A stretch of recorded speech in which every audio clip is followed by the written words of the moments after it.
ইয়া আইয়ুহাল মুদ্দাথির قم فأنذر وربك فكبر وثيابك فطهر আমার প্রাণের ভাই আল্লাহ রাব্বুল আলামিন সূরা মুদ্দাসসিরের ভিতরে আল্লাহ তার রাসূলকে ইনডাইরেক্ট ভাবে আল্লাহ সম্বোধন করেছেন। রাসূল চাদর দ্বারা আবৃত, চাদরে আচ্ছাদিত রাসূল শুয়ে আছেন। আমার আল্লাহ জিবরাইল আলাইহিস সালাতু ওয়াস সালামকে আল্লাহ জমিনে প্রেরণ করেছেন। আল্লাহ জানায়া দিলেন, নবী হে, ও চাদরওয়ালা নবী, ও চাদরওয়ালা নবী, কুম ফাআনদির, আপনি উঠেন, আপনি দাঁড়ান গো নবী, আপনি ফাআনদির, আপনি মানুষকে সতর্ক করুন, ওয়া রাব্বাকা ফাকাব্বির, এবং আপনার রবের বরত্ব ঘোষণা করুন।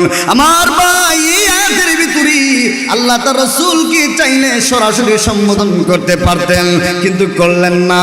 ইনডাইরেক্ট ভাবে আল্লাহ তার হাবিবেরকে সম্বোধন করেছেন। কোরআনের বিভিন্ন জায়গায় এভাবে সূরা মুজাম্মিলের মধ্যেও আল্লাহ তার রাসূলের নাম আল্লাহ সরাসরি উল্লেখ করেন না। আল্লাহ ঘোষণা করলেন, ইয়া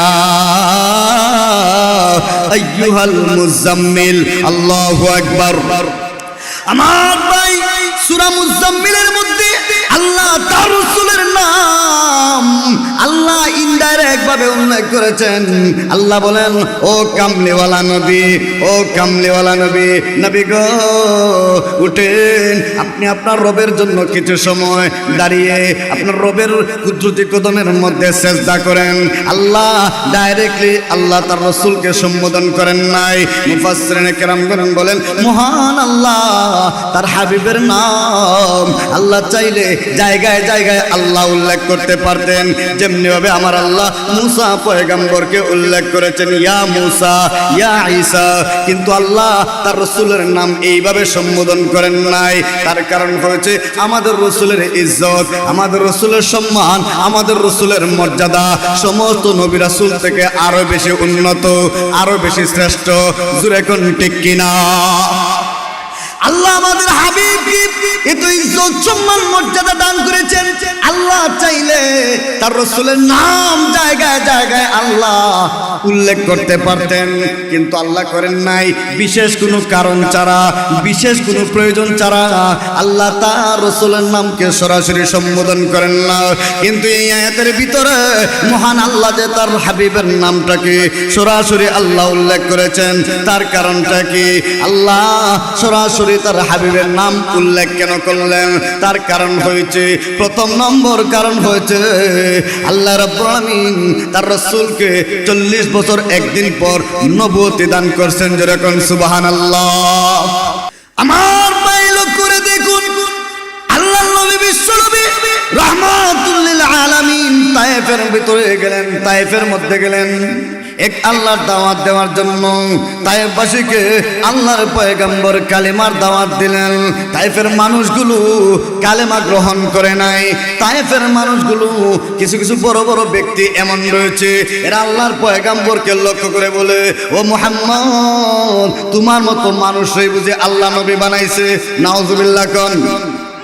আরেক ভাই উঠে বলে, ও মুহাম্মদ, কুরাইশ বংশের মাঝে বুঝে আল্লাহ নবী বানাইলো, আর কি কোনো বংশ পায় নাই? নাউজুবিল্লাহ কোন। আরেক লোক কয়, ও মুহাম্মদ, তোমার চেহারা দেখতে চাই না, তুমি আমাদের চোখের সামনে থেকে দূর হও। এইভাবে যখন তায়েফবাসীর কিছু মানুষগুলো আল্লাহর পয়গম্বরকে ইনসাল্ট করতে লাগলো, আল্লাহর পয়গম্বরকে যখন অ্যাভয়েড করলো, আল্লাহর পয়গম্বরকে যখন তুচ্ছ তাচ্ছিল্য করলো, আল্লাহর নবী আবার যখন তায়েফ থেকে যখন মক্কার দিকে রওনা হবেন, এমত অবস্থায় আল্লাহর পয়গম্বরের পিছনে ছোট ছোট কিছু যুবক আর বাচ্চাদেরকে লেলিয়ে দিয়েছে আল্লাহর পয়গম্বরকে পাথর দ্বারা আঘাত করবার জন্য। আমার প্রাণের ভাই লক্ষ্য করে দেখুন, আল্লাহর পয়গম্বর মক্কার দিকে যাবেন, আম্মা জান আয়েশা রাদিয়াল্লাহু তাআলা আনহা আল্লাহর নবী পিঠ মুবারক দেখলেন, পিঠের মধ্যে বড় বড় জখম আছে। আম্মা জান আয়েশা কয়, ওগো নবী আপনার পিঠের মধ্যে এত বড় বড় জখম কিসের গো নবী? ওগো নবী উহুদের ময়দানে কি আপনার উপরে এত নির্যাতন হয়েছে? আল্লাহর নবী বিশ্ব নবী রাহমাতুল লিল আলামিন লক্ষ্য করে বলেন, ওরে আয়েশা উহুদের ময়দানে না, উহুদের ময়দানে না, আমি সবচাইতে বেশি কষ্ট এবং দুঃখ পেয়েছি, আমি সবচাইতে বেশি আঘাতপ্রাপ্ত হয়েছি উহুদের চাইতেও আমি রাসূল আঘাতপ্রাপ্ত হয়েছি তায়েফের ময়দানে। কেননা উহুদের ময়দানে আমার আপনজনেরা আমার কাছে ছিল, আমার পাশে ছিল। উহুদের ময়দানে আমার আপনজনেরা আমার কাছে ছিল, কিন্তু তায়েফের ময়দানে একমাত্র আমার পালে পুত্র যায়েদ ছাড়া আর কেউ ছিল না। আমি চতুর্দিকে তাকাই, আমার কোনো আপনজন নাই। আমি রাসূল তায়েফের ময়দানে পাথরের আঘাতে আঘাতপ্রাপ্ত হই, কিন্তু আমার মা নাই, আমার বাবা নাই, আমার চাচা নাই, আমার আত্মীয় স্বজন কেউ নাই। এমতো অবস্থা শুধুমাত্র যায়েদ ছিল। কিতাবের ভিতরে উল্লেখ করা হয়েছে আল্লাহর পয়গম্বরকে যখন পাথরের দ্বারা আঘাত করতে শুরু করেছে, একবার না, দুইবার না, তিনবার আল্লাহর পয়গম্বর অজ্ঞান হয়ে জমিনে পড়ে গেছেন। এইভাবে যখন অজ্ঞান হয়ে গেলেন, পাথরে আঘাতে আল্লাহর পয়গম্বরের শরীর থেকে রক্ত মুবারক ঝরতে শুরু করেছে। রক্ত ঝরতে ঝরতে আল্লাহর নবীর জুতা মুবারক পর্যন্ত পৌঁছে গেছে। এমতো অবস্থা আল্লাহর পয়গম্বর তায়েফবাসীদের দিকে অসহায়ের মতন তাকায়, একটা লোক কালেমা পড়ে না। আমার আল্লাহ জিব্রাইলকে লক্ষ্য করে বলেন, জিব্রাইল রে আমার পয়গম্বরের কাছে যাও, আমার পয়গম্বরকে যায় তুমি বলো নবী কি চায়, আজকে নবী যা চায় তাই হয়ে যাবে। জিব্রাইল কাছে আসলো, আল্লাহর পয়গম্বরকে লক্ষ্য করে বলে, ওগো নবী তায়েফের লোকেরা আপনাকে কষ্ট দেয়, আপনি বারবার আকাশের দিকে তাকান। নবী গো চিন্তার কোনো কারণ নাই, টেনশনের কোনো কারণ নাই। ও পয়গম্বর শুনুন, এই মুহূর্তে আপনি যদি বলেন গো বলে পাহাড়ের ফেরেশতা, ওই পাহাড়ের ফেরেশতা এদেরকে মুহূর্তের ভিতরে পিষে ফেলবে, তায়েফের ময়দান আর তায়েফ থাকবে না, সবগুলো ধূলিসাৎ করে দেবে। নবী আপনি একবার বলেন। আল্লাহর পয়গম্বর বলেন, জিব্রাইল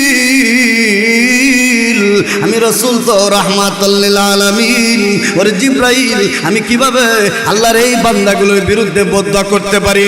শুনো, এই মানুষগুলো যদি কালেমা না পড়ে রে, এদের সন্তান আদি হলেও কালেমা পড়ে মুসলমান হয়ে যাবে।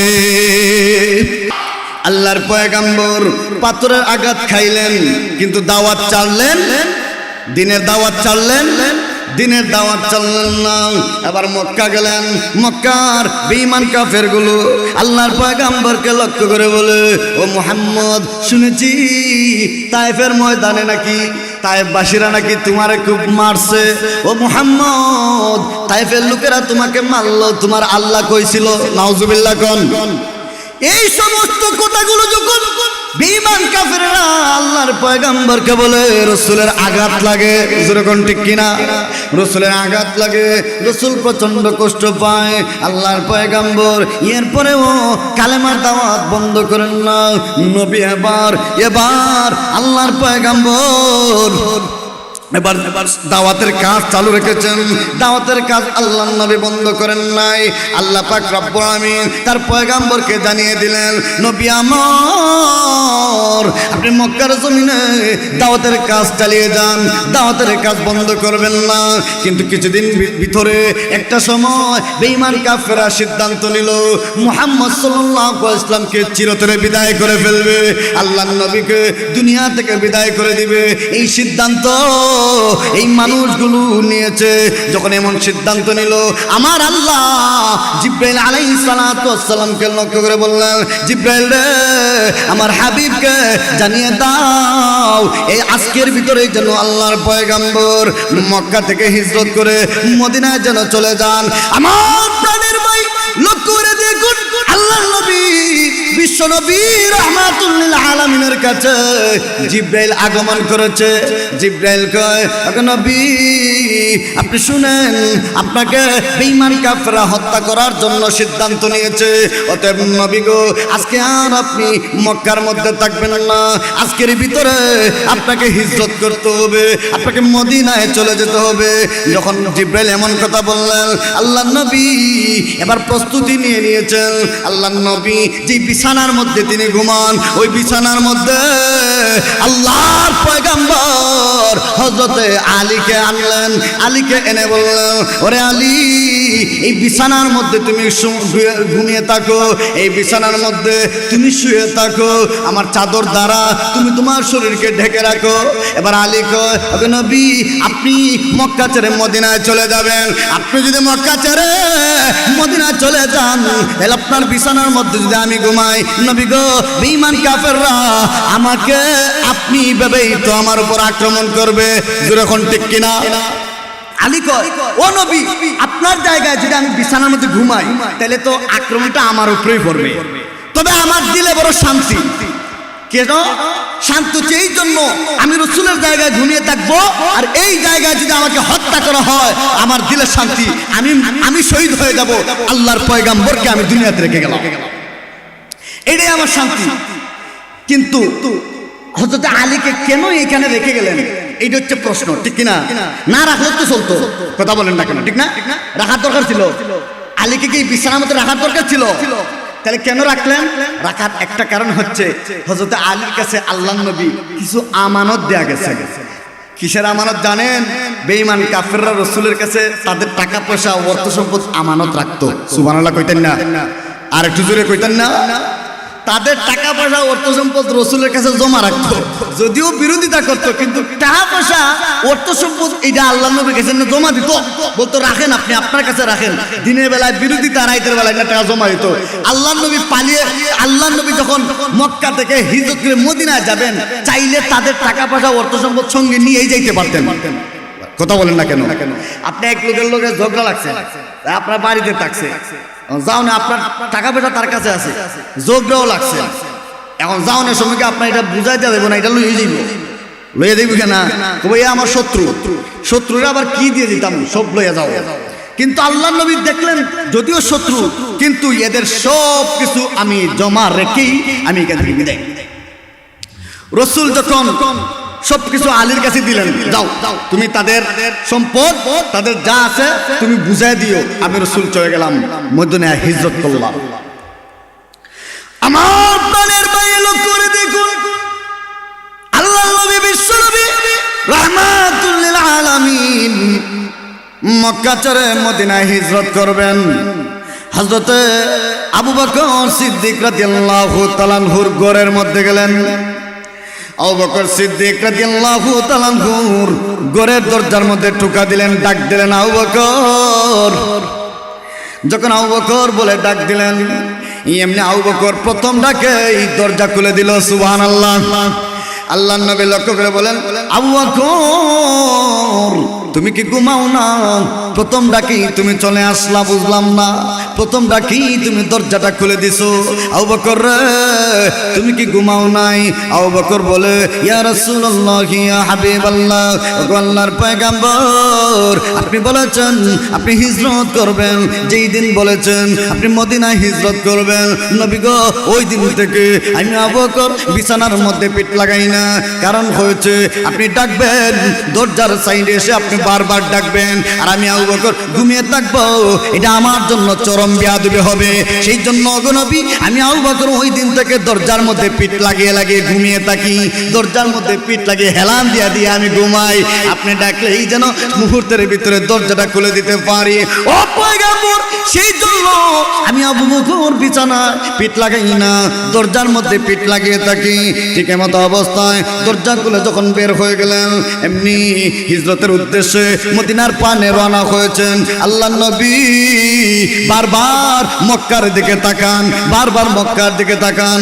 আবু বকর ডেকে বলে, নবী গো বারবার কেন মক্কার দিকে তাকান? আল্লাহর নবী বলেন, ওরে আবু বকর, মক্কা আমার মাতৃভূমি, মক্কা আমার জন্মভূমি, ওই জন্মভূমি আমাকে ছেড়ে দিতে হবে, কখনোই আমি বিশ্বাস করতে পারি নাই।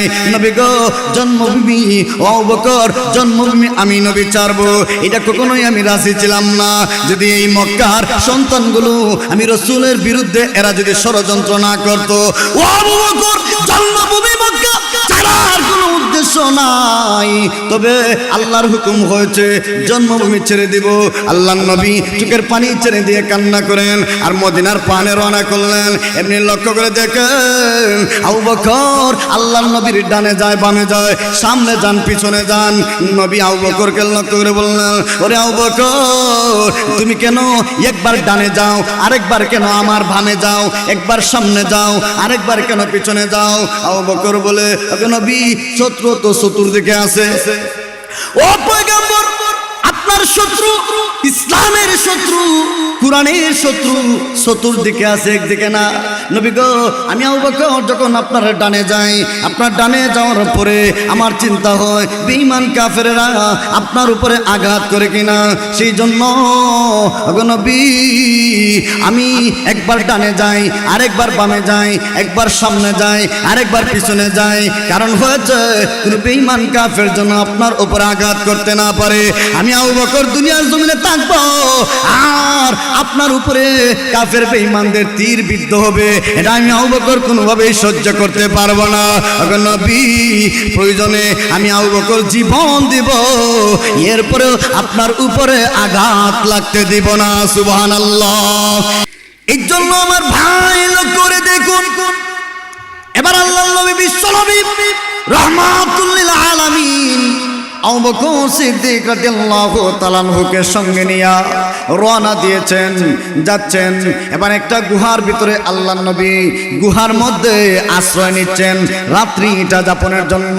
সকাল হয়ে যাচ্ছে, রাসূল গুহার ভিতরে আশ্রয় নেবেন। আবু বকর ডেকে বলে, নবী গো, গুহার ভিতরে কিছু আছে না নাই একটু টেস্ট করে দেখি, একটু চেক করে দেখি। আবু বকর গুহার ভিতরে প্রবেশ করেছে। গুহার ভিতরে প্রবেশ করার পরে এবার প্রত্যেকটা ফাঁক ফুকর গুলো দেখলো, সমস্ত ফাঁক ফুকর গুলো আবু বকর নিজের পাগড়িটা ছিঁড়ে ছিঁড়ে কুলে কুলে প্রত্যেকটা ছিদ্রের ভিতরে ঢুকায়া দিয়েছে, যেন কোনো সাপ বিচ্ছু আল্লাহর পয়গম্বরের উপরে আঘাত করতে না পারে। কিন্তু একটা ছিদ্র বাকি রয়ে গেছে। আবু বকর আল্লাহর পয়গম্বরকে নিয়ে এবার এই গুহার ভিতরে প্রবেশ করলো। নবী বলে, আবু বকর, হাঁটতে হাঁটতে বড় ক্লান্ত হয়ে গেছি, একটু বিশ্রাম নেব, তোমার উরুর মধ্যে আমি একটু মাথাটা রাখবো। আল্লাহর পয়গম্বর এবার আবু বকরের উরুর মধ্যে মাথাটা রাখলেন, একটা পা দিয়া আবু বকর ছিদ্রটাকে ডেকে রাখলো। কিন্তু আমার বাইরে করে দেখুন, মুহূর্তের ভিতরে ছিদ্রের ভিতর থেকে একটা সাপ আবু বকরের পায়ের মধ্যে দংশন করলো। কিতাবের মধ্যে এসেছে, না আওয়াজ কিছু দিও না, লাগাইছে, কিতাবের ভিতরে এসেছে আবু বকরের পার মধ্যে সাপ যখন দংশন করলো, বেতা এবার যখন বেতায় ব্যতীত হয়ে গেলেন, বেতা প্রচন্ড রকমের বাড়তে লাগলো। আবু বকর বেতার কারণে চিৎকার দিয়ে কান্না করেন না, রাসূলের ঘুম ভেঙে যাবে। সুবহানাল্লাহ কোন, রসুলের ঘুম ভেঙে যাবে। সেই জন্য আবু বকর বেতা যেহেতু চিৎকার করে কান্না করে, সেই জন্য কিন্তু আওয়াজ দেয় না। চোখের পানি ঝরঝর করে যখন পড়তে শুরু করেছে, চোখের পানি হঠাৎ করে আল্লাহর পয়গম্বরের চেহারা মুবারকের মধ্যে পড়ে গেছে।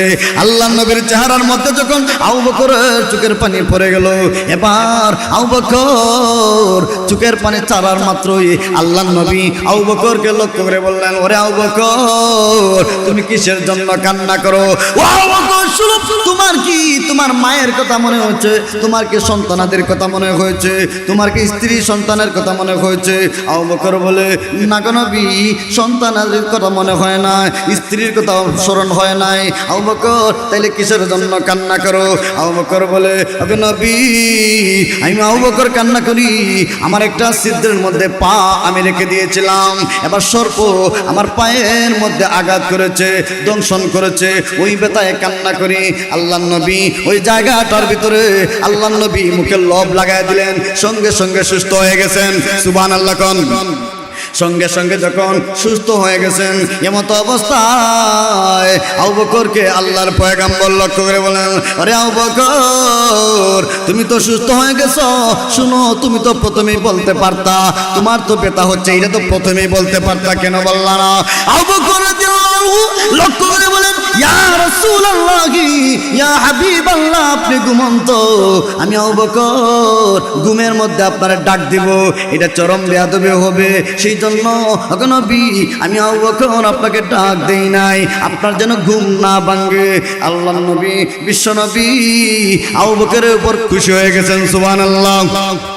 এমত অবস্থায় আবু বকর তাকা দেখে বেঈমান কাফেররা আসতেছে, বেঈমান কাফেররা আসতেছে। আবু বকর কয়, নবী গো, এরা তো দেখা যায় পুরা গুহার দিকে আগায় আসতেছে, তাইলে মনে হয় এই মুহূর্তে ধরা পড়ে গেলাম, এই মুহূর্তে আমাদের কি উপায় হবে? আল্লাহর নবী বলেন, ওরে আবু বকর, চিন্তার কোনো কারণ নাই, টেনশন করার কোনো কারণ নাই, আল্লাহ আমাদের রব, সুবহানাল্লাহ, আল্লাহ আমাদের রব, আল্লাহই আমাদের সব, যেরকম ঠিক কিনা?